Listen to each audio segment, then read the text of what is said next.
58 minutos, nos acompaña la ministra de Educación, Aurora Vergara. Ministra Vergara, bienvenida. Mil gracias por aceptar esta llamada en los micrófonos de Blue Radio. Muy buenos días, muchísimas gracias a ustedes y infinitas gracias por la invitación. Ministra, después de oír algunos apartes de esa reunión del 21 de marzo, nosotros hemos llegado a una conclusión que yo quiero que me diga si usted coincide con esa conclusión o no. Y es que efectivamente usted, como ministra representante del Gobierno Nacional, no estuvo de acuerdo con la metodología para escoger al rector Ismael Peña y lo dejó así saber a sus compañeros de panel o compañeros del Consejo Superior Universitario. Sin embargo, a pesar de que usted no estuvo de acuerdo, al final de la reunión, de las 9 horas de discusión, pues aceptó la derrota. Y como una persona que entiende cuando se pierde, dice, acepto la derrota, se nombra al rector Ismael Peña, pero dejamos en pie de página que nosotros no estuvimos de acuerdo con la elección del rector. Esa conclusión que a la que hemos llegado nosotros después de oír estos audios, ¿es correcta o no, ministra? Bueno, aquí hay varios elementos, Camila, a considerar. Cuando usted dice que dejar en pie de página el desacuerdo, lo que está ocurriendo, lo primero que debemos saber, estamos refiriéndonos a una sesión de 9 horas. Y todo segmento que se publique, si no está conectado con toda la lectura del acta, es una versión parcial de esa interpretación. Ese segmento en donde estoy diciendo es importante dejar la constancia en el acta, así sea a pie de página de esta diferencia de concepto, es un momento del Consejo Superior en donde el jefe jurídico nacional establece que no está de acuerdo con el concepto del Ministerio de Educación Nacional, en donde estamos diciendo que de acuerdo a lo que dice la norma, es fundamental que se vote de manera directa, de manera nominal y de manera pública. Entonces, ese segmento en donde estoy diciendo deben dejar escrito allí, así sea a pie de páginas, es con respecto a la decisión del Consejo, porque en ese momento el Consejo está optando por reconocer el concepto jurídico de su jefe jurídico como de la Universidad Nacional y no el concepto jurídico del equipo del Ministerio de Educación Nacional.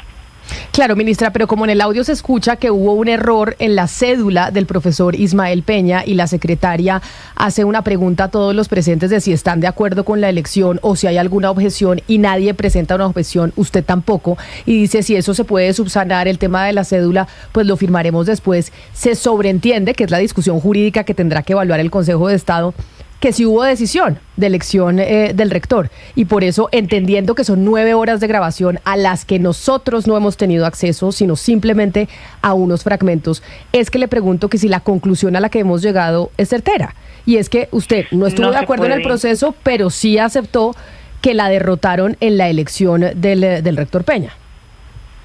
Del audio de cuando yo levanto la sesión del Consejo Superior, no se puede concluir que nadie presentó una objeción.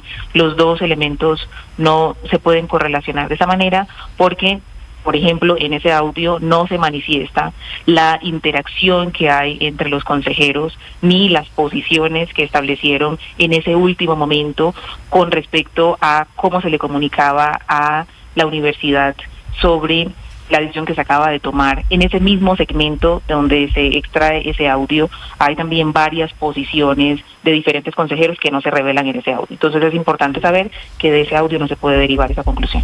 Ministra, pero precisamente varios consejeros, creo que usted también ya dio la autorización, han pedido para salir de dudas y poder escuchar qué pasó realmente ese día, que se liberen los audios de esas 9 horas de sesión. ¿Por qué de momento esos audios todavía se les ha levantado la reserva y no son públicos? Esa es una excelente pregunta y voy a abordarla de la siguiente manera.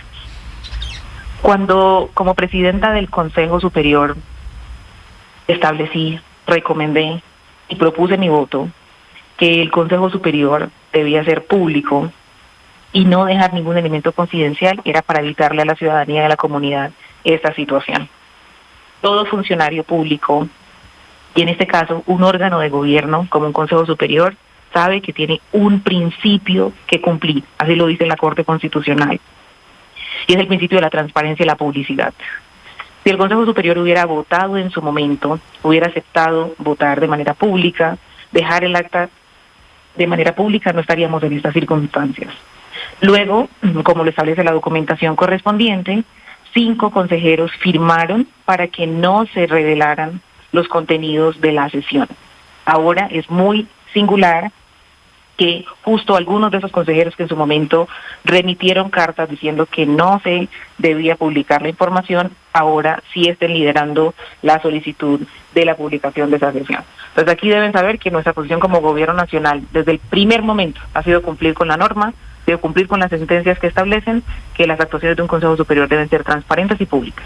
Pero entonces, ¿cuándo vamos a conocer la totalidad de lo que sucedió en esa sesión, ministra? Si usted está de acuerdo en que así sea y así lo solicitó, ¿cuándo todos vamos a poder tener acceso a lo que sucedió realmente?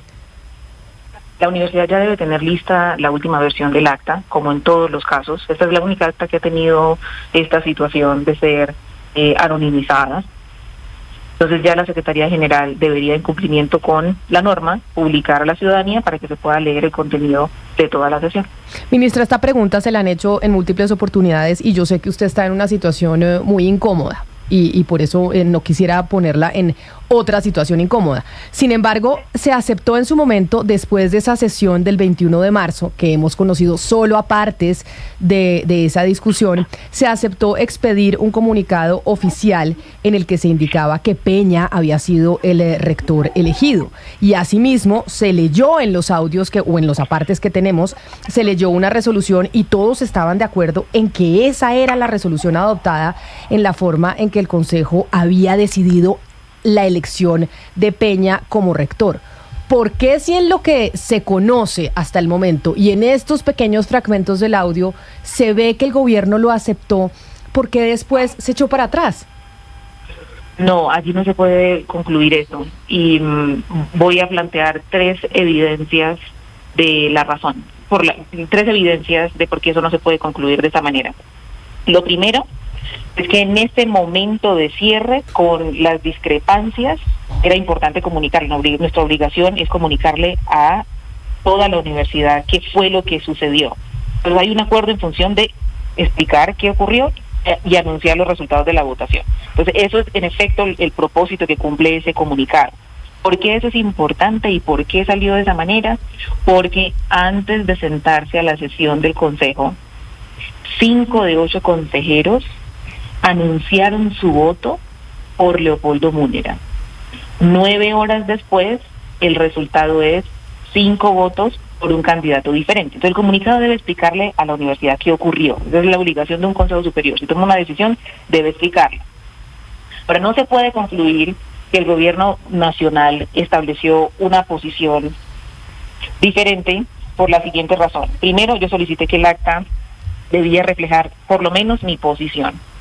Y la Secretaría General estableció que se tomaría los días que la ley le permite, que son casi 30 días, para emitir un acta reflejando los resultados de esa sesión. Como presidenta del Consejo Superior, delegada por el presidente, es mi responsabilidad saber y presentarle a la ciudadanía la posición que yo allí establecí.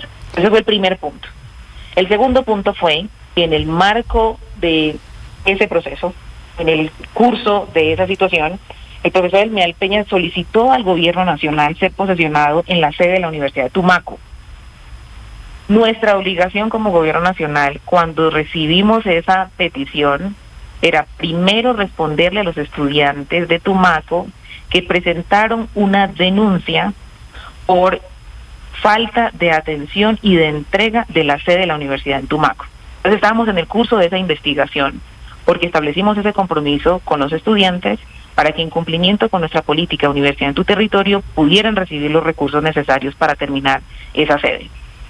En el transcurso de esa indagación, primero recibir el acta como lo habíamos requerido, que era especificando mi nombre en mis posiciones, y segundo, dar respuesta a los estudiantes si íbamos a ir a posesionar a una persona en esa sede. El profesor Ismael Peña tomó la decisión de manera voluntaria de posesionarse ante una notaría. Eso cambió completamente el panorama y a partir de allí se derivaron una serie de situaciones administrativas que hemos tenido que responder. Entonces es importante saber que no se puede concluir de ese audio que el gobierno nacional haya establecido un respaldo, sino por el contrario, mi obligación como presidenta es levantar formalmente una sesión una vez establecido por la Secretaría General y por los miembros que hemos logrado el final de la misma.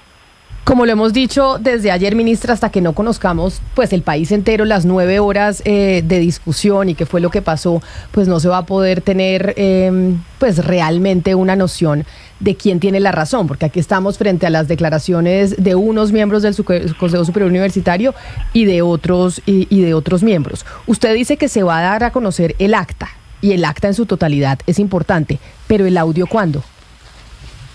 Eso lo establece la Secretaría General, y Camila y toda la mesa de trabajo, el Gobierno Nacional, y en mi caso como ministra de Educación soy extremadamente respetuosa de los procedimientos, y la universidad en su autonomía, así como lo ha hecho desde marzo hasta ahora, cuando decidan que están listos para presentarle a la ciudadanía el acta en su versión resumida o el acta en su versión extendida, o si deciden publicar los audios de esta y todas las demás sesiones, esa será la prerrogativa de la Secretaría General y de la Rectoría de la Universidad Nacional. Ahora estábamos hablando, ministra, un poco cambiándole el tema, pero que tiene relación con lo que pasó con el rector Ismael Peña. Estábamos hablando de cómo se están conociendo imágenes de una convocatoria de una constituyente universitaria que está preocupando a los profesores de la Universidad Nacional al nivel país y también a algunos estudiantes. Hay quienes consideran, y acá lo hemos analizado desde marzo incluso en estos micrófonos, que esa constituyente universitaria es el primer paso para el proceso constituyente del que viene hablando el presidente Gustavo Petro. Se cortó la comunicación, vamos a ver si podemos retomarla, Ana Cristina, porque me parece importante. Nosotros hemos venido diciendo aquí que ese proceso constituyente en las universidades es el primer paso del proceso constituyente del que viene hablando el presidente Gustavo Petro. Y de hecho, un oyente me escribe lo siguiente al 301-764-4108. Y es ese modelo del que habla Ana Cristina, Camila, puede ser una autoproclamación de un ente de gobierno que será cogobierno y ante el cual el Consejo Universitario queda supeditado.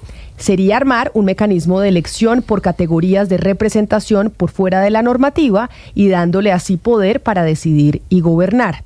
Después de que eso quede armado en la Universidad Nacional, se puede tomar como un modelo para hacer lo mismo con la estructura de gobierno nacional. Y por eso, retomando la comunicación con la ministra, es que le pregunto, ministra, ¿qué información tiene usted sobre ese proceso constituyente dentro de la Universidad Nacional, esa constituyente universitaria, y qué relación tiene con el proceso constituyente del que ha venido hablando el presidente Gustavo Petro desde el 15 de marzo? Reitero mi absoluto respeto por los procesos internos de cada una de las instituciones de educación superior, así como el de la nacional, todas las del país. No puedo hacerme responsable por las declaraciones que un rector en ejercicio hace al interior de su institución, ni tampoco por las conexiones que pueda tener con otros procesos políticos a nivel nacional.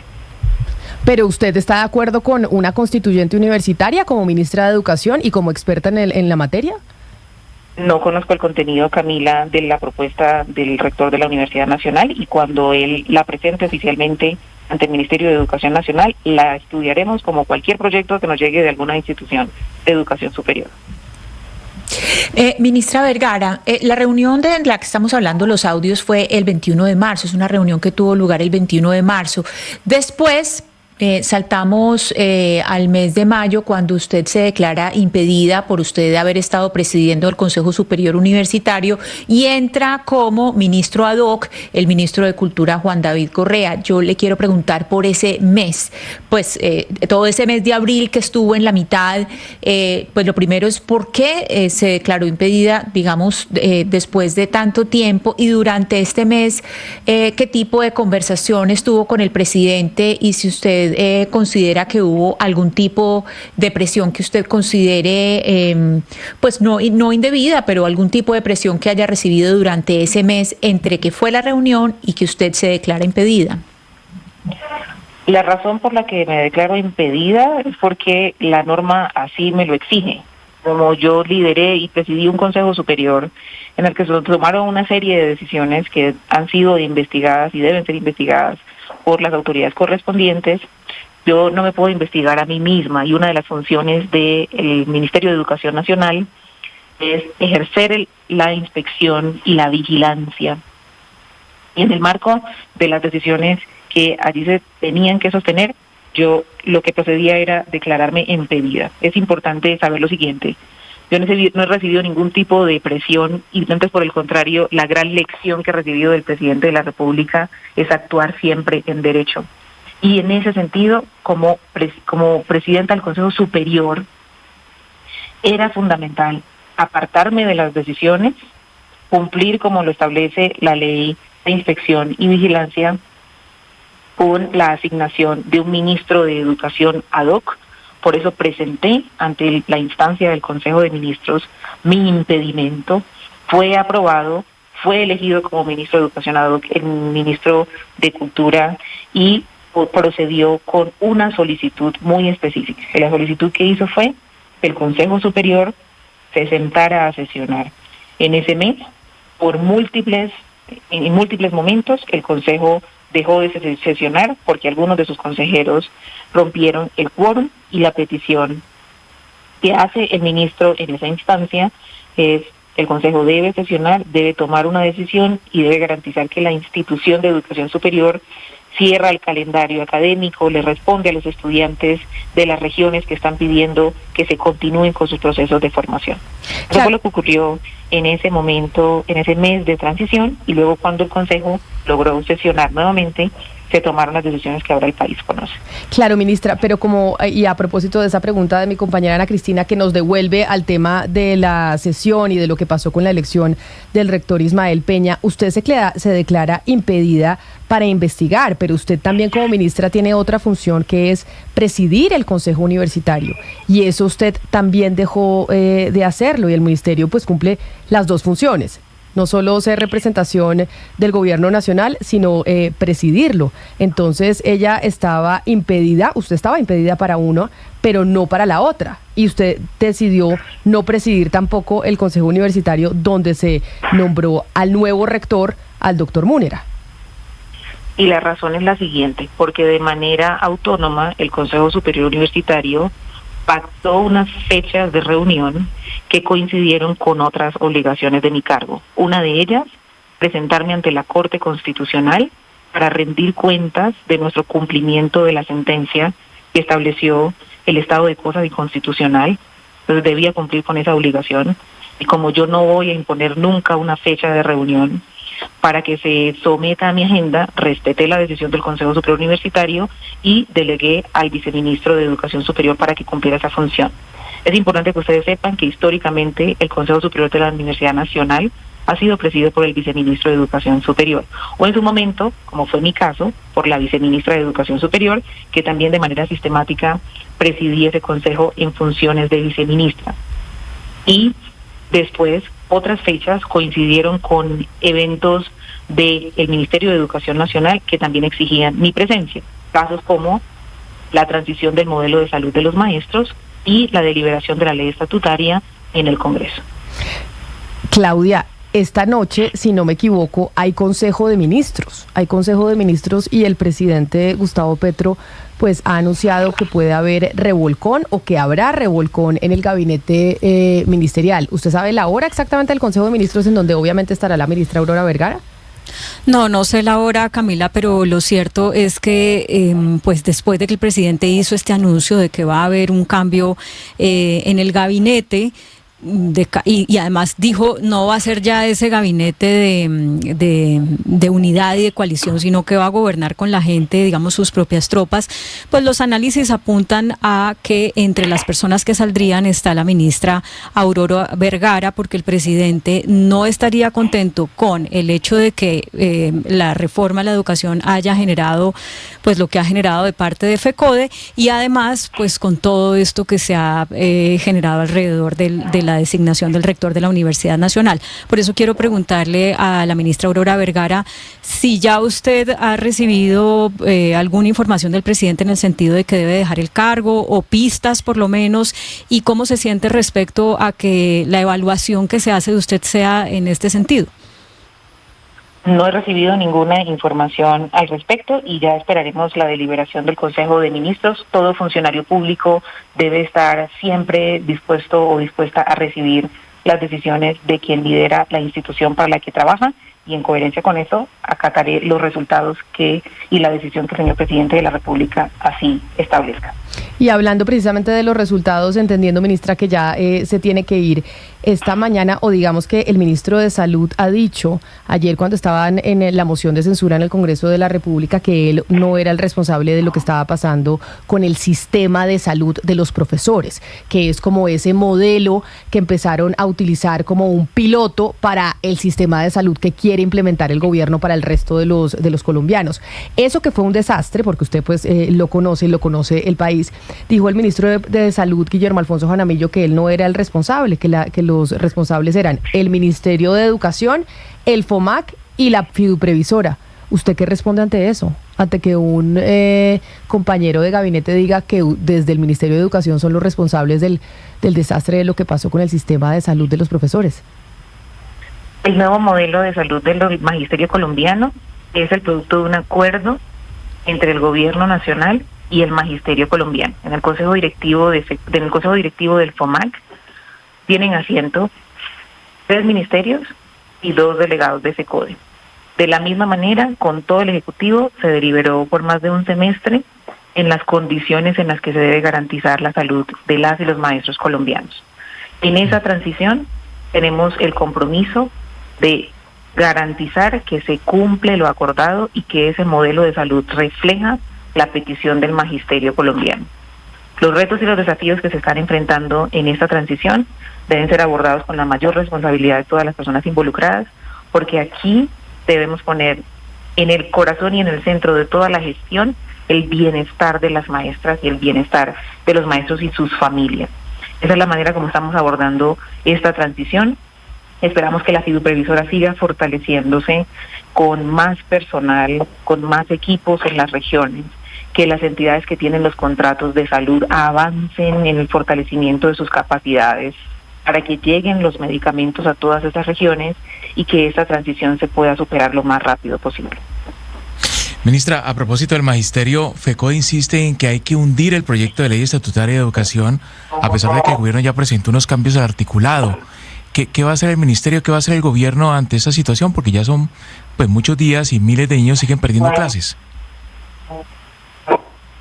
El gobierno nacional continuará como empezó este proyecto, construyendo consensos, articulando a los diferentes sectores, poniendo en el centro el futuro de la niñez y la juventud colombiana. Esperamos que el proyecto que está agendado para hoy a las 2 de la tarde pueda ser discutido adecuadamente por toda la plenaria del Congreso.